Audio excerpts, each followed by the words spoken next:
Mark is a little green engine who loved working on Mr. Newton's railway, such as he would often collect his cars from the yards and delivers them to the station called Johnson Station. This must be his favorite place, and it's where he will go down the line there located near Andrew's branch line every week. Mark liked it very much because it was his favorite job.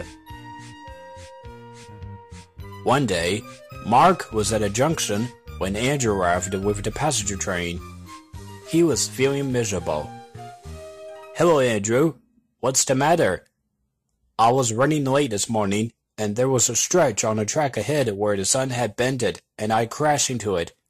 Luckily, I'm not damaged, but now I was sent to send my coaches away while the workmen repaired the line on my branch line. Last week, they forgot about where they were supposed to be there, because they didn't show up yet due to them overslept." "Oh dear, that doesn't sound like them. But at least it happens when they didn't get enough sleep. In that case, I'll see if I can help you by getting them to where they should be mending the track on your branch line, Andrew. And trust me, it'll get better soon. See you later."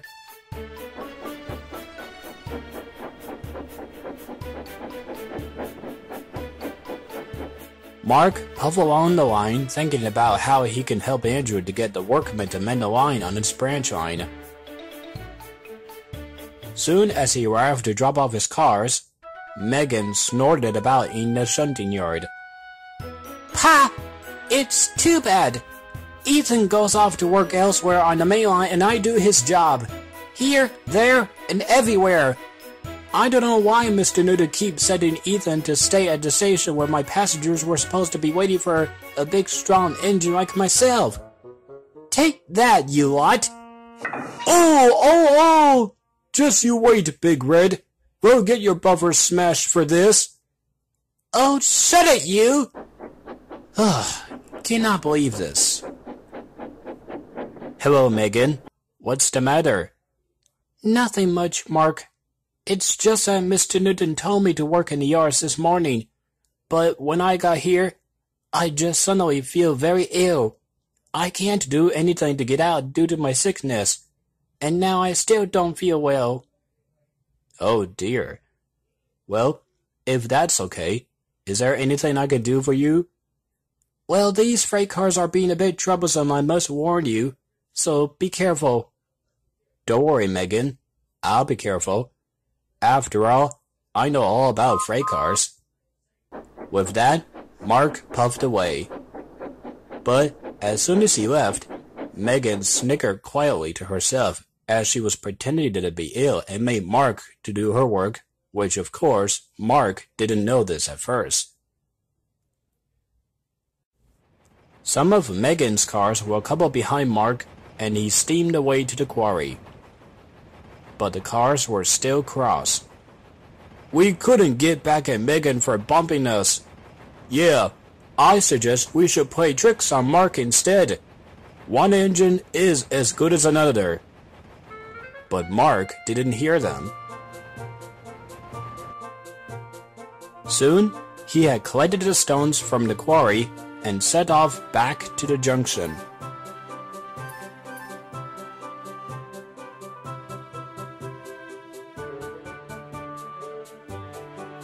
Then, danger lay ahead. "Now for our plan, guys! Go faster! Go faster!" The cars pushed Mark over the switches. "Whoa! Slow down!" But it was too late.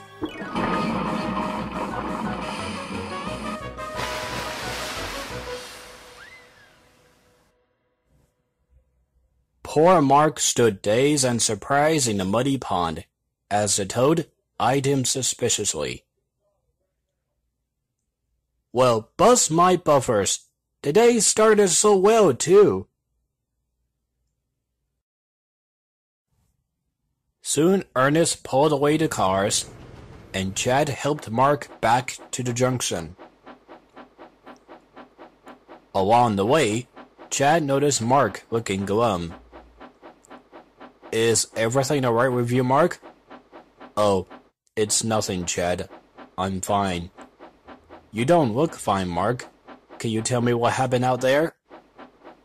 Okay, well, you see, and Mark explained what happened to Chad. That's very helpful of you, Mark, but I don't think Megan is sick. What do you mean? Well, you see, I was at the yards and I saw what she did just to get out of the work and made you to do it for her. I went to report this to Mr. Newton, and he will speak to her when we get back there. Oh, so that means she tricked me. I can't believe it.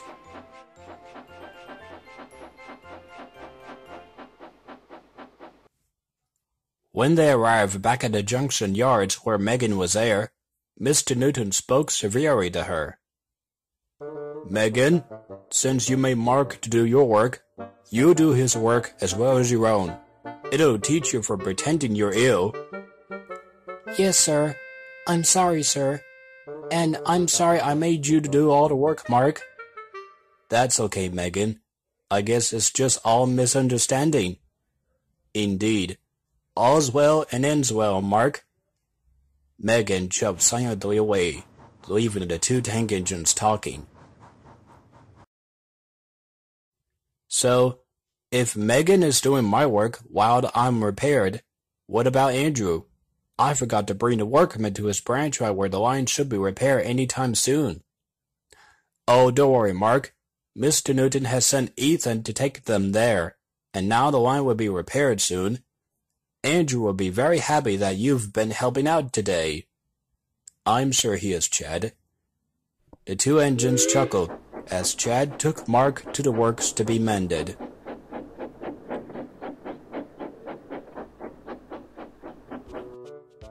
And while he's there, Mark found a surprising guest sitting on his lamp iron. It was a toad who croaked noisily at him. Oh, hello there. I didn't know you came here for a train ride. You must be coming from the pond where I crashed with the cars out there earlier. So, do you really want me to take you back? Sure thing, just once I'm done repaired. Then I'll be ready.